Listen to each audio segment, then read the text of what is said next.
And this is your election headquarters. This is Election Eve's special. And I'm here with Winston Amwa. In the last 1 hour, we've been talking about the breaking news that dropped on us, Dr. Kwabena Duffuor pulling out of the race. We just got a bit more from his chief spokesperson, Kofi Kukubo. But there is still a presidential and parliamentary race still to run tomorrow morning. So one of the things we need to do for you is to give you the historical context to this first. Let's go straight to that, Winston. So this on the screen here is what? It's Jerry John Rawlings, transitioning from a military ruler into a civilian leader in 1992. On consensus, he had to lead the NDC. Same in 1996, leading the NDC. And if you get to 1998, I'm sure we all know of the famous Swedru Declaration. Where, John Evans at the time, Jerry John Rawlings said he wanted him to succeed him. And led to a lot of things here and there, but eventually the party settled on him. And subsequently in 2000, at the time, there were all the mills. But there's something I need to point out. This is the first part of the NDC's democratic history, where presidential candidates, it was like a period of acclamations and declarations. But you see, Evans, that's the heritage of that's the history of the NDC. But that's been the NDC. Yeah. Now, the NDC up until 2002 never held elections even for the national executives. Yeah, so this is a 2002 one that he's contested. Before we get that, it was always consensus building. Yeah. It was always a consensus. So whatever all that the NDC did always was to have a consensus. And so they decide that, okay, it's going to be this person, it's going to be that person. When they go for Congress, they come to you and say, we want you to be a leader of the party, and that's the end of it. So they continued with that and made Tamils, and the Sweden Declaration was one of the most controversial ones. Exactly. Led to and after that, because of how controversial it was, they came to 2002, and then they decided it's going to be a contest. Where he was contested by Dr. Kwesi the late Dr. Kwesi, and he beat him. Became the NDC's flag bearer. 79.7% of the vote is a significant margin. But when you go forward to the next races that happened after that, when John Mills again contested in 2006, he began to increase. Exactly, because at the time, so from 2002 to 2006, the votes had increased. The delegates had increased. Yes. And so once the delegates increased, he also increased this. They were still camping delegates at this time. Yes. In that auditorium to do. Yeah. So these were the days where you're having elections at one place. Exactly. So all the delegates would show up at that place, and like you say, they will come the delegates, and then the elections are held. Now, in 2006. Okay. This is the first time Spio Gabra shows up. Yeah. So this is where you hear whose time is it? Yeah. Spio Gabra's time.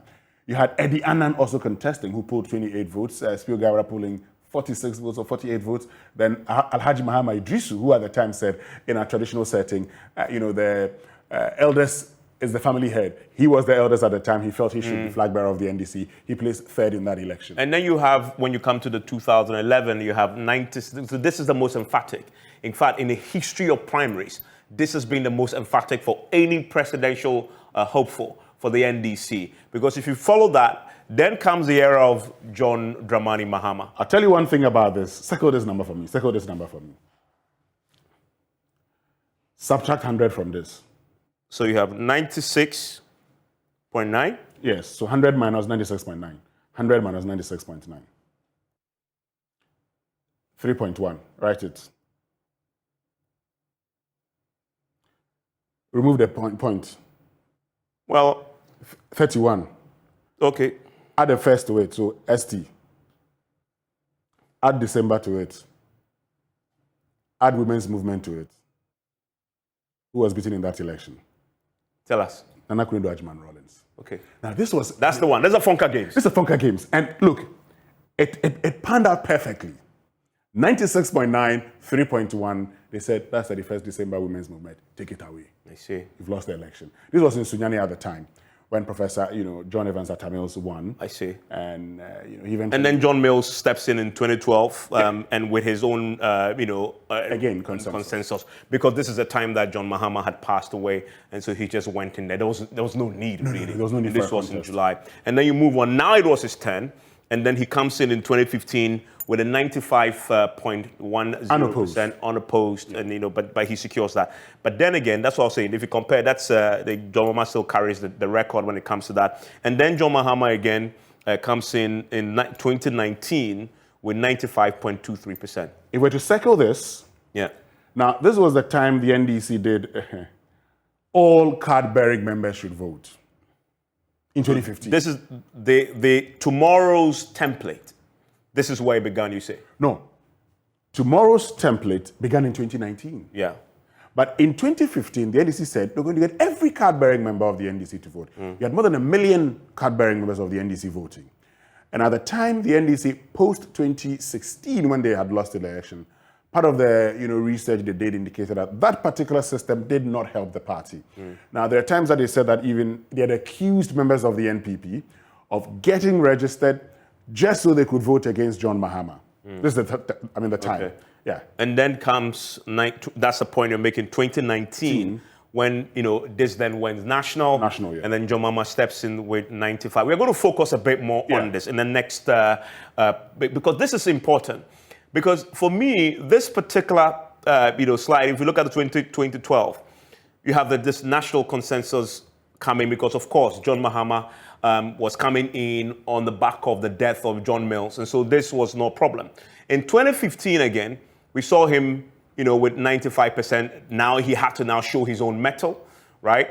And then you saw him in 2019. And 2019 is very key because that is when he began to show us that he is, for me, marks the dawn of John Mahama's complete control of the NDC. This is when he began to assert his complete dominance over the party with this particular vote. Yeah. But he was aided by a few individuals who contested him, who put in particularly poor showings in this particular primary. Let's check them because in that particular election, you have Professor Joshua Alabi. And this is John Mahama. Yes. Winning that handsomely, right? 213 votes. If you let them see that particular number there at the end. That's 213,487 votes that he polled in that election. And then comes in Professor Joshua Alabi. And Professor Joshua Alabi in this particular contest only manages and he was second, by the way, Joshua Alabi. Yeah, he was second, distant second. Exactly. Yeah. With 3,404 votes in these elections, right? In this primary. And who comes in the third place? Alban Suman Akinfo. And this, for me, in that election was a bigger surprise. Because in terms of pedigree, in terms of prominence in the party, there's no way Joshua Alabi should be beating Alan Mabin in that. Well, I mean, it depends on how you look at it. Because at the time also, a lot of the party members felt that Joshua Alabi was the man to lead the NDC. Mind you, they were thinking about John Mahama and said, look, we have just one term. How about we market another candidate and come back with that candidate later on who could do 2 terms? And Joshua Alabi at the time had distinguished himself. For many people, he had used, the situation of UPSA, for instance, where he had been vice chancellor. He's talked about how he transformed the University of Professional Studies in Accra. He's a Ga. He felt he has he grew up in Tamale. He felt this was his time. So he pulled in a surprise there in coming second. Coming second. And then Alban Mabin comes in third. And Guzitano, he appears to have dropped off completely from active NDC politics. Well, I think that, for somebody like Guzi, you could compare a situation to I probably want to compare it to Kwabene Japan. I'll explain that later on at another time. But he's not in the race now. But for Guzi Tano, he was, the presidential candidate of the National Reform Party. Yeah, and then he made a transition. They had done this whole comeback thing. He had come back into the NDC. Yeah. He comes again, to show you that, yes, I am there. This was one of the persons who, in 1998, were seen as frontrunners to succeed Jerry John Roberts. Absolutely. It didn't happen. It was groomed and never happened. Yeah. Kospio Gabra also came in with just 1,000 votes. And then you have Sylvester. And then you have Nuruddin. Now, here's the thing for me as far as this is concerned. Now, Dr. Kwamina Dufo has pulled out of the race, so it may not be as important. However, 3 of these individuals, and let me just note them now. 3 of these individuals, Joshua Alabi, Kospio Gabra, and Sylvester Mensah, okay, have all declared support for John Mahama in this particular contest tomorrow, right? Now, the expectation is that Joshua Alabi and Ekos Gabra and Sylvester Mensah, the support base that they had in this 2019 elections would have now been made available to John Mahama. So we are talking about a total of some 3,000, almost 5,000 votes from the delegates that they hope to deliver to John Mahama. And I saw this statement that Ekos Gabra issued, where he was extolling why John Mahama is the only choice for the party. And so going into tomorrow's election, if Dufour was there, he would have played. He said, yeah, I mean, all these folks who had contested with some numbers from the delegates, now backing John Mahama, would have delivered their votes to him, and he possibly then gets closer to 100% of the votes. Well, I mean, look, 5,000, not very significant in the scheme of things. But of course, if the second person had less than 4,000, you probably may see it as a lot of votes. So he probably would want to add his.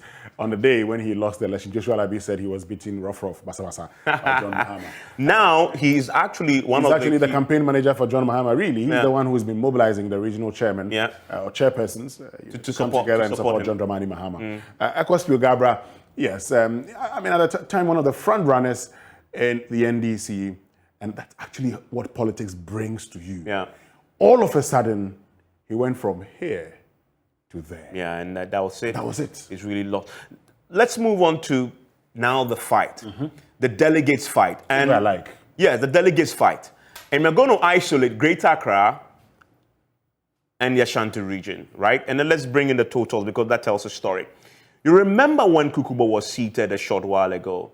He says their research has shown, and he's alleging, that in Dr. Comrade Dufour's strongholds, the party, significant numbers of delegates that were missing from the voter list, right? And I asked him, so which regions are those? He says Ashanti region.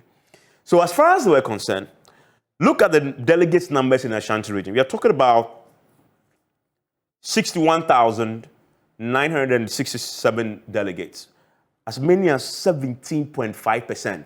Now, look at Dr. Kwame Dufour's strategy. He and his son, they spend a lot more time in the Ashanti region than anywhere else because they were targeting these 61,000 delegates as they are in terms of eating into John Mahama's votes. I'll tell you one thing, Evans, but for, the suit and everything, Dr. Dufour wouldn't have been in Ashanti region by now. Now, and he returned there, I think, was it last night? Yes, he returned, I think, last night or so. He just came in there. He came from the Ashanti region because he had been invited to come, and that's why he came in there. This is what I can tell you.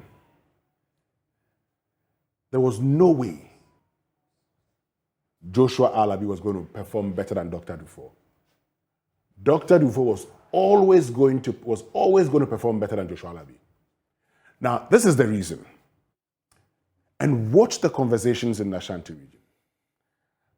As much as I don't like to do this kind of analysis when it comes to politics, it's something you cannot run away from.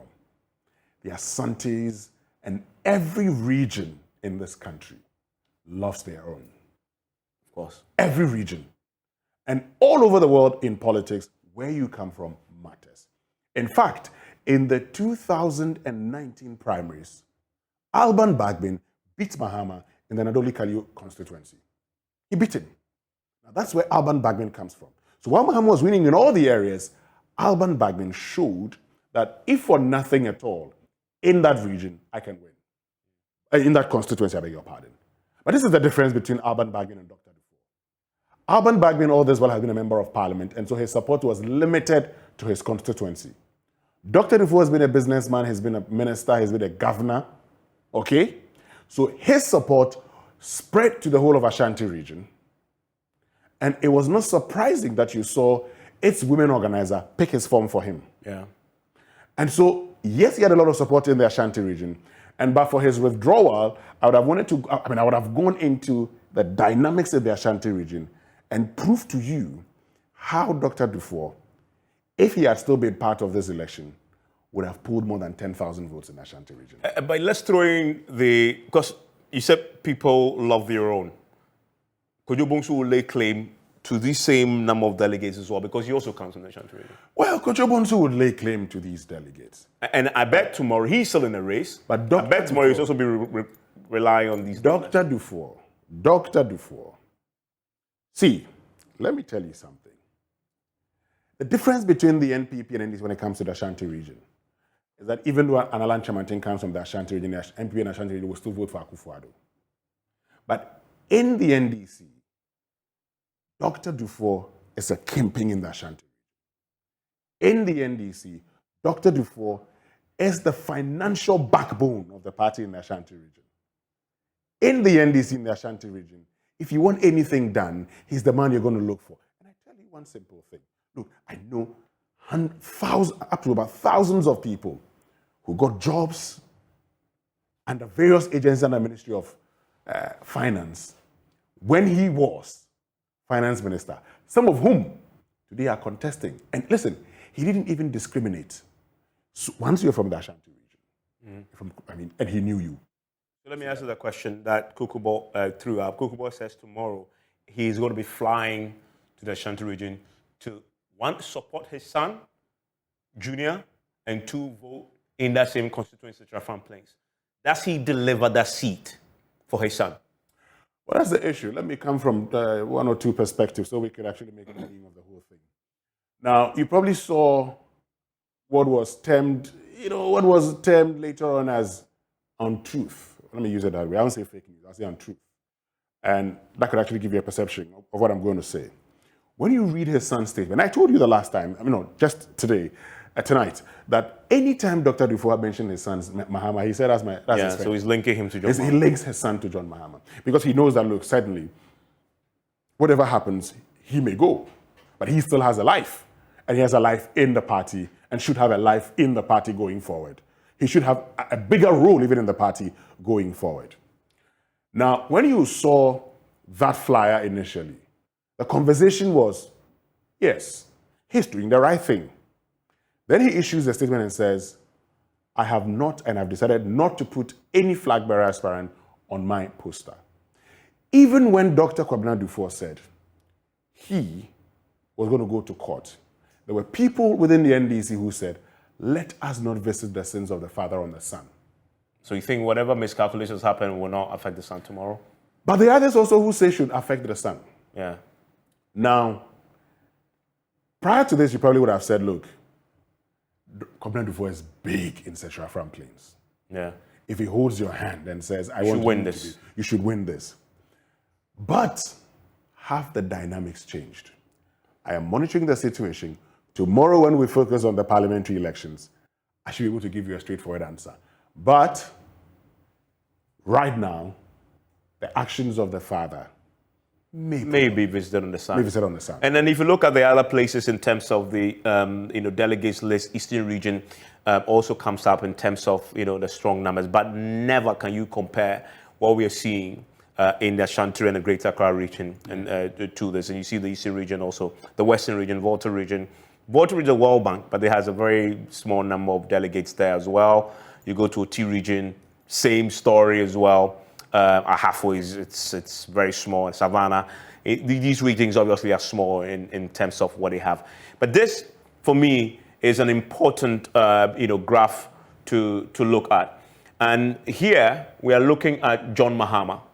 Let's isolate John Mahama and just look at his performance going. So he is going to win tomorrow. Yeah. Now, especially now that Kwabena Dufour has pulled out.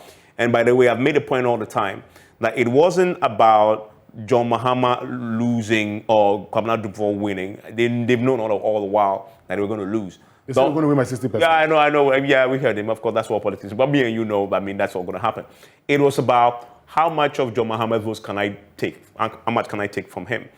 John Mahama wanted an emphatic victory to then affirm himself as the alpha and the omega in the party. Tomorrow, Kwabena Dufour getting out of the way, he gets closer to that. But the big question is, can he deliver the 2024 victory for the NDC? And if you look at the going into next year, if you focus on this part of this particular start here, towards the end, which I've circled, that is for me the key thing. coming into this elections, next year's election, is going to be key. This area here. So you're asking yourself, this area I'm circling here. This is John Mahama going to an election with great momentum on his side. From 2016 to 2020, he has shown that he can narrow the gap in terms of the numbers that he pulled in the last election. Should I? But also because of how devastating that defeat was in 2016. So if you look at that, maybe they will say, why do you want somebody else on the ticket when that man at the end there has shown that I can narrow the gap between NDC and MPP? Second 1996 MPP for me. So let's go to 1996 MPP. What was this one, 39.6%. 39.6%. Second that one for me. Okay. Come to 2000, second Professor Mills for me. Runoff or main? Main, just main. Professor Mills? Okay. You could even do the runoff. Do the runoff too for me. Do the runoff, 43.10%. Okay. Come to 2008, Circle Akufo-Addo for me. 2008, runoff, main? Main. Okay, main, you have 47.90. No, 49, Akufo-Addo, 49. But yeah, Akufo-Addo at the top here. 49. Here we go. Okay. Come to 2012 and Circle John Mahama for me. John Mahama, 50.70%. Great. Watch the trend. Take the outlier because of the death of Professor Mills. All of them, they didn't get 50%. Yeah. On the first try. All of them never hit 50%. What are you suggesting for next year? No, I'm just telling you the trend. This is the outlier. But you look at trend to make a projection. So the trend is so what's your projection? The trend is that anybody who's shown up for the first time in an election in this Fourth Republic gets less than 40%, less than 50%. Less than 50%. So momentum is on the part of John Mahama. Absolutely. Going into this election... And that's what many say he's the obvious choice for the NDC. It's his election. All the analysis would point to one thing. If we're to do all the analysis here, the eight, it will point to one thing. It will point to John Mahama. All the analysis, the fact that nobody has pulled more than, has pulled 50% on the first try. Akufo-Addo was the closest in 2008. He still couldn't get it. Favors John Dramani Mahama. The question really is, can he then deliver? Mind you, he's lost in 2016 and 2020. Yeah. Does he still have the momentum? In fact, if anybody had told you that John Mahama could even try contesting elections in 2020, I would have been surprised. Yeah, of course. And because of how shambolic, he performed, because of how shambolic his 2016 performance was, unfortunately, people thought that's not possible. The NPP's performance gave John Mahama the opportunity to come back and say, you got to try me. At least if this is the performance they talked about, then I am better. But here's the trick, though. Today, we know the Paris Club and China have struck a deal. They're giving the financial assurances to the government. Many say, here on in the next few days, Executive Board gives approval. Next week. Yeah, and the economy starts experiencing an uptick, as Zambia showed. That could become a challenge for John Mahama if the economy turns. And the trend we did the last time.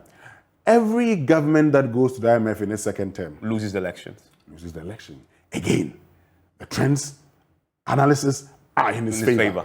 But we had always said that every government, the trends could always change. That's why they are outliers. That's why I circled the outlier here. So there could be outliers. This is what we are telling you based on the trend analysis, and we'll circle this and say this is an outlier. Yeah. However, anything can happen between now and 2024. And so by the time we come back in 2024, election eve, maybe things may have changed and we'll present you different set of analysis, but also depends on who the NPP presents as its presidential Absolutely. candidate. Yeah. Listen, there's a lot more to look forward to tomorrow. I'm going to take a break. When I return, the Deputy General Secretary of the NDC is going to be our guest. We're going to sit down with him for a conversation. Looking forward to tomorrow. The Electoral Commission have said they are in. They are in to supervise the polls tomorrow. But that breaking news that we've been telling you about the withdrawal, I would ask him his thoughts on this particular issue also. And then we get to the nitty-gritty of tomorrow. Remember that they were held up until very late today in terms of trying to, get this whole process underway? Are the logistics already gone? Are they sure tomorrow they can start at 7 a.m., considering how late they left it to get this sorted out? You want to stay with us. In the last 30 minutes, we'll get to clarify all that here on Election Eve.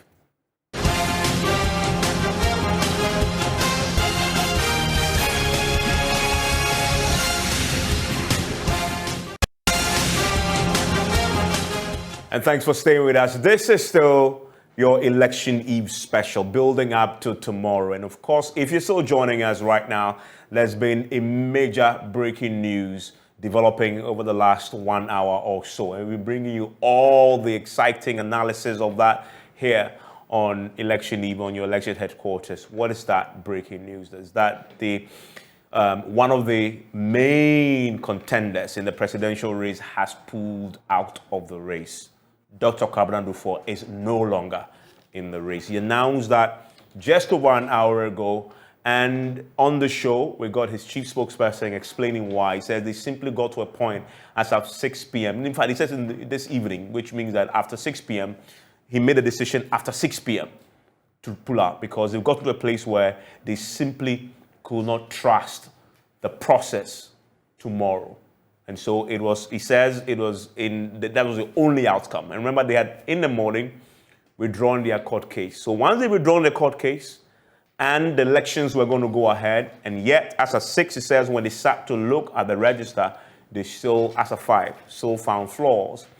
Late in the evening, just between, 6 and 7 p.m., the decision was taken that it's best he pulls out of this race completely. And that is why Dr. Kwabena Duffuor has pulled out of the race. Well, listen, joining us in the studio is the Deputy General Secretary of the party, Mustafa Gbane. Mustafa, so first of all, were you surprised when you heard that Dr. Kwabena Duffuor was announcing her withdrawal from the race? Thank you very much, Evans. I had mixed feelings. Okay. On one breath, I would have thought that having put in that much effort, taking on the party, trying to get things right the way he wanted to be, he would have sustained the fight. On another breath, he has just endorsed the overwhelming call for consensus in the first place. So the people have been saying... Because, after our elections, I was one of the only national executives who walked to Dr. Kwabena Duffuor and actually told him, Doc, why don't you step out of this election? Oh, you did that? I did so. That was bold. Because of his long-standing relationship with my former boss, may his soul rest in peace, Dr. Kwabena J. Delate. When my boss was in crisis, it was only Dr. Kwabena Duffuor who stood for him. Okay. And so for me, because of the loyalty between himself and my former boss, I hold him in high esteem. But Evans, if you are not honest to people you revere and respect, you are not helping them. The overwhelming consensus have always been that it is obvious that His Excellency John Dramani Mahama, who lost the election with a gap of over 1 million, and then after another contest, he narrowed the gap to 500,000. Close the gap of parliamentary, seats. It is better in any analysis that we should present him as a presidential candidate so that he could win the election for the NDC. If what him says we're going to win 60% of the votes. But I'm not an analyst. You are a journalist, and Dr. Kwabena Duffuor's campaign strategist made an analysis. Your 5 minutes analysis flawed his logic. What that suggests is that the strategist himself is not competent enough to be a strategist. That is what it means. And so I will not be analyzing his chances. But I can only say that it's good for him. And I believe that... It's good for him to withdraw? Of course. If you examine yourself and you look at what is happening. Who will contest a presidential election? Were these suggestions made to toward him? the hook? I'm telling you that I told him. Yeah, but I mean, from yesterday to today, were these some of the suggestions you made to him also? No, yesterday to today, the NDC has a history of consensus building, which you have indicated. The NDC has a history of resolving its conflicts internally. And so that is what we have insisted on, that whatever issues he has raised, whether they were legitimate or not, those issues could be addressed internally. It was not enough for him to take the party to court and expose us to ridicule, knowing very well that we have vultures outside who will take any opportunity, to drown us. So you could see the MPP dancing around this whole issue, trying to ensure that they frustrate our election.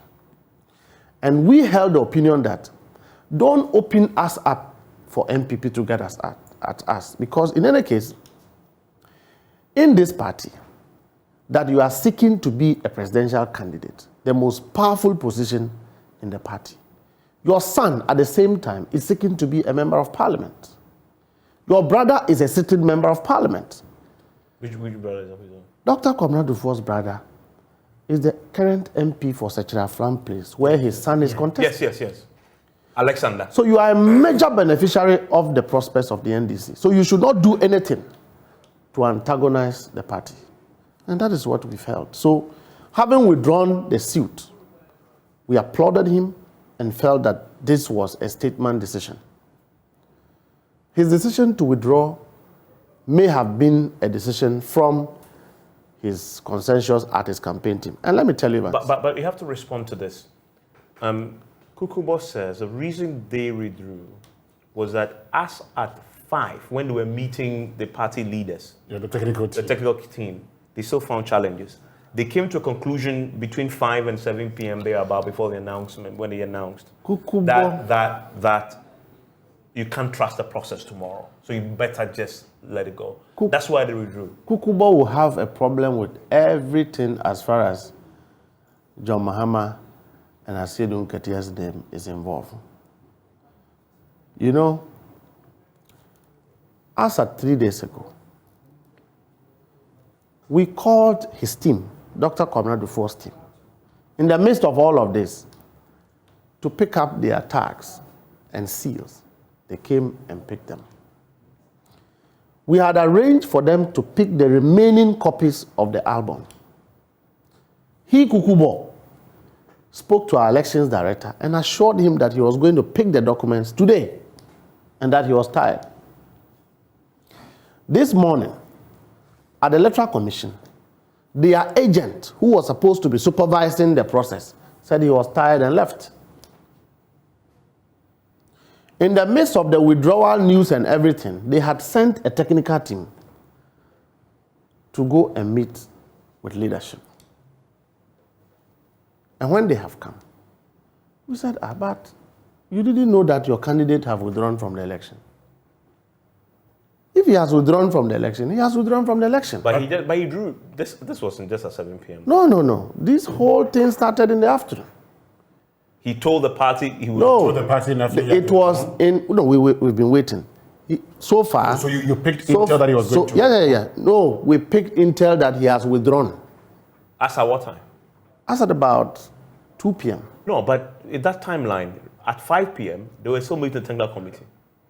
They made a technical committee. Yes. According to Okubo, The technical committee just left our national headquarters. Yeah. A while ago. Yeah. A white lady and some 2 gentlemen. So yes, exactly. The lady you mentioned, the lady represented Dufour was in this meeting. So you see, if this was at 5, you couldn't have withdrawn at. So you see, find a result at they would find every reason to withdraw. Yeah, but no, Mustafa, please hold Yes. on. That point that you make, that when the technical team came in, you to ask them, don't you know your boss had withdrawn? At that time, he had not communicated. So based on what were you making that? I saw the statement that he has withdrawn around 2 p.m. I drew my boss's attention. Boss, see this message. But he just did a press conference at about 7 p.m. Yeah. No, and that's at 5. So the fact that as at 5 he was in the fact that because after the 5, Because you confirmed that it was No, a 5 o'clock The fact that a press conference was held at 5 should not in itself suggest that he withdrew from the election at 5. So when did he inform the party? His press conference would have informed us. So how did you get by? So that letter that you were talking about, Not who a was the letter, a addressed to? press, a WhatsApp message. So somebody had leaked it to you. Well, not to me, but we had it. And then we knew that this was going to happen. Okay, so you're saying that this was drafted earlier, of course, in the day. Not drafted, it was released. Subsequent one was a communique to all their pooling agents and coordinators not to represent Dr. Kwabena. So this was an internal party communication to his people. Yes. What time did he communicate to his people not to represent him? Oh, all of this happened around 2 p.m. But you know, I keep... By which time we had gone to the Electoral Commission to have a meeting with the Electoral Commission to resolve. Because if the timeline you're saying is accurate, Yes. what if he had withdrawn at 2, why would he still dispatch his people to go and sit at 5 to try and still resolve the issue? To find reasons to withdraw. It is okay. So post facto rationalization. Yes, to find a reason to withdraw. It is okay. Let them blame the NDC that for this reason, a candidate have withdrawn. Tomorrow, we will still count and declare Dr. Kwabena Dufour's margins or results. Now, is it also the case that in that meeting with Dua Jaho, he was promised that a decision will be taken on how soon the discrepancies can be corrected? There was no, I was not in that meeting. Okay, if you're not in that meeting. And what information did you pick? As far as I'm concerned, the issues involving discrepancies were resolved a day after they had the meeting. That was Monday. And so as at Tuesday, they were already in court. The documents were ready. So I spoke to my election director and said, still submit the document to them. They called Kukubo, who came here, to come and pick the documents. And he says he was tired. He will come and pick the documents today. So if we didn't address the discrepancies, how were you invited? He says they still saw the discrepancies too. The discrepancies are not anything serious. The main delegate list, which was given to them about 6 weeks ago, they would have perused that document. All this while, they had no problem or no challenge because they didn't communicate anything. Until we compiled the supplementary album, which was supposed to have advanced features to further enhance the transparency of the election. When we did that, then we invited them to pick provisional copies, which was about 80%, about 225 constituencies in all. Then they took those copies, compared with the base data, which is the delegates list, and identified transpositional errors in terms of pictures pasting. So they could use your picture or you could locate his picture on your name. So they met with the elections committee.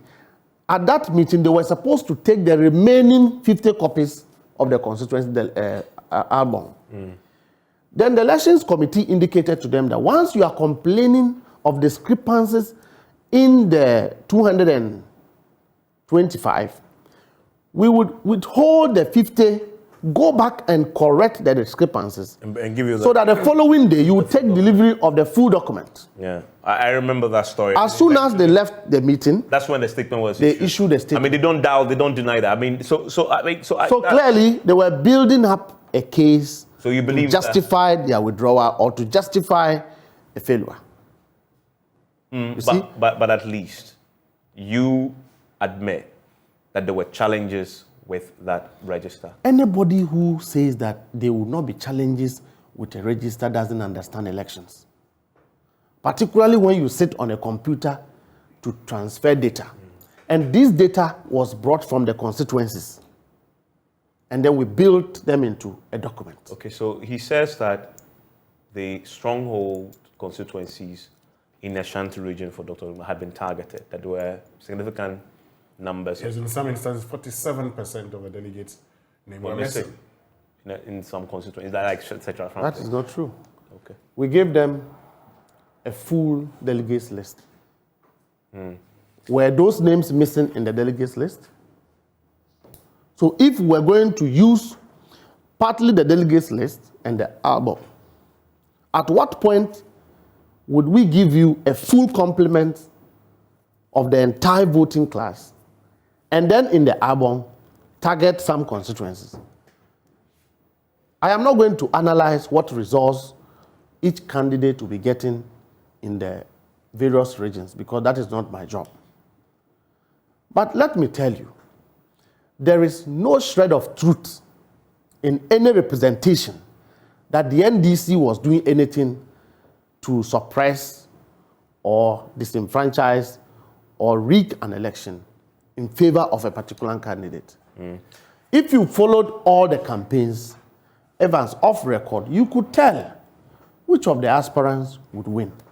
Kukubo says that his boss would have had 65%. 60%. 60%.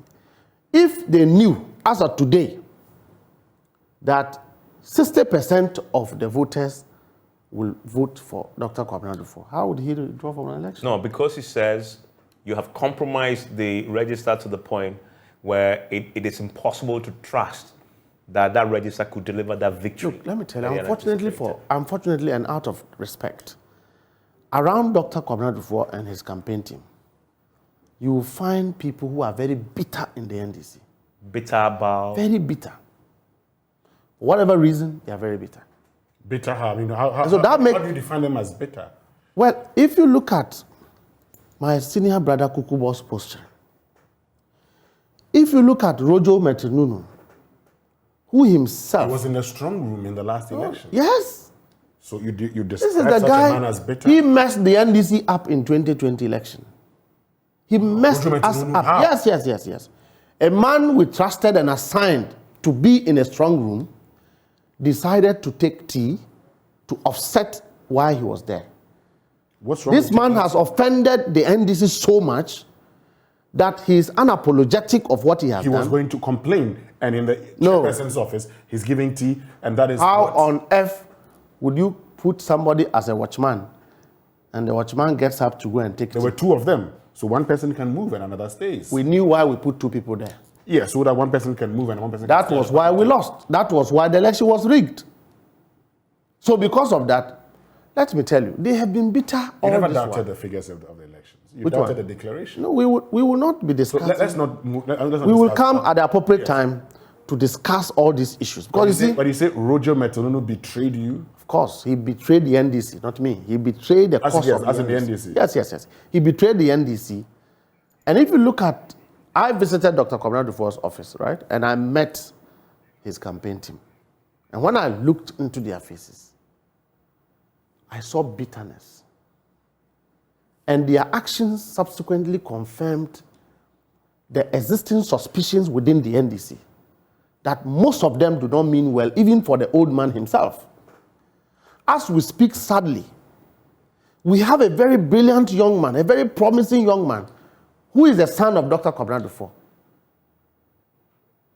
I am very afraid that what has happened may affect the young man. And I wish that it does not. And by the way, Rojo Metinunu, because he isn't here, the things you've alleged that, I mean, this was part of it played out in court. He himself attested that he has gone to. Yes, he took tea. He took tea without biscuit. He attested to it. You are now reading a lot into that this was part of him being negligent and hurting your party. But let me ask you, I'm sure Rojo, we'll get Rojo to respond to that when we get him. But let me ask you, tomorrow you have an election. Are you ready?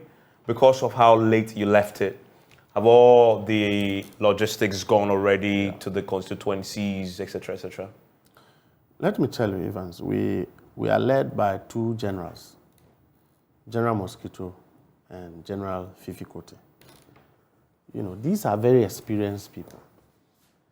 We stated that even if the electoral commission was not going to be part of the exercise, tomorrow we would elect a flag bearer and our parliament. Now the electoral commission says it will be. Yes, so thankfully they have come. But to the logistics gone now. Everything. To all your constituencies. We've dispatched everything. Tomorrow at 7, election starts. By 6 p.m., we're done. No, but you end at 4. Voting closes at 4. Yes. We assume that people would have been in the queue and sorting and all of that. By 6 p.m., would have been done. Yeah. Everything is sorted. Teams have been dispatched. In fact, we are actually keeping track of movement of logistics to ensure that MPP does not, undertake any mischievous operations to delay They're any really process. Paranoid about the NPP. NPP is a destructive political party, and particularly the situation they find themselves in now, they are very destructive, and I'm very suspicious of them. In fact, we are even aware. We've received intelligence that they want to print NDC T-shirts, give to some of their boys, either from national security or from the MPP itself, to go to certain areas within Ashanti region and Greater Accra, purporting to be supporters of a particular candidate and to cause trouble. Which candidate? No, I don't know. We are prepared. So, of John No, I don't know. We have Dr. Dufour? I don't know. These are, hold on. These are two agents that, hold on. We have 3 aspirants. These are the two, hold on. Dr. Dufour mentions, no, Kukubo just this evening, mentions Ashanti region and Greater Accra region as their 2 strongholds. Yes. And you are now telling me that there are people who are going to be wearing T-shirts purporting to be supporters of a certain candidate. Hold on a second. Yes. And all that you have said here so far has been antagonizing the Dufour campaign. So I reasonably infer that you're suggesting that some persons would purport to be supporters of Dr. Dufour and disrupt your elections. They will not disrupt the elections. They will come and cause confusion. Okay, so they cannot disrupt the elections. Before you're talking about, go ahead. No, I'm not talking about. They will purport to be supporters. They will purport. They will purport to be supporters of a particular candidate, presidential or parliamentary, in some voting areas. And so we have briefed the police that one of the rules of this election is that no one is supposed to have a private security arrangement. And so clearly, you are only going there to vote and get your candidate declared. And that anyone who comes to any center trying to behave as if they are supporters and all of that, we know where they will be coming from. And we will deal with that situation very well. Okay. And so, number 2, we have also set a rule that the conduct of a particular candidate's supporters amount to the conduct of the candidate, and that each candidate will be responsible for the conduct of their supporters, so that we ensure that the system is in itself safe. So these are the preparatory steps that we are putting in place. Okay. We have our own general differences with the Electoral Commission, long-standing. Because leadership believes that the process must be transparent and credible enough, we must utilize the original arbiter of elections, no matter how we disagree with them. And so we are happy that this election is going to be supervised by the Electoral Commission. It will bring out its credibility and demonstrate its integrity. That is why we further brought a decision to compile the voter album to support the delegates list. All were these were pursued for transparency to ensure that after the election, as the EC now got a copy of both. All issues have been addressed. Okay. That is why we wanted to ensure that after the election, because the process will be transparent enough, we will not have difficulties uniting the candidates. Process. Okay. So that was our pursuit. Okay. So all in all, we believe that if we had the opportunity to sit with Dr. Kwabena Dufour's team, we would have addressed the issues, would have gone through the election, conduct that time election. Long past, and now he's out of the race. Thank you very much, Winston. You ready for tomorrow morning? I am very ready for tomorrow, 7 a.m. Tomorrow's focus on the parliament. Already I've had a lot of people calling and they want to know, what's going to happen in a lot of the constituencies, particularly in Adenta, Evans. Because I shared some few, analysis on the Super Morning Show about Kojo Edu Asare. In 2008, he wanted to become member of parliament. In 2012, initially he said he wasn't going to contest. Then he Then he decided to contest. He had 17 votes. He lost. Ashimo won in that election. He became member of parliament. In 2015, he lost to Mohammed Adamu Ramadan. Ramadan could not win. Then in he couldn't win the 2016 elections. But then he comes back in 2019 and he wins. Now he's sitting member of parliament. He's going to go into a contest. Mind you, Edu Asare, as sitting member of parliament, lost. Ashimo, as sitting member of parliament, lost. Ramadan, a sitting member of parliament. Will he lose? Will the trend continue? We'll see. We'll find out. You want to join us? Tomorrow morning when we start, we're going to be starting with these constituencies to watch. Now, really, the race when it comes to presidential, it's a foregone conclusion with Dr. Kamara Dufo out. But we'll be looking at how Dr. Kamara Dufo, who's withdrawn, his name, people also have to vote for him because, as you said, they're still counted. Yes. How many votes will the candidate who's no longer in the race Still get? counted.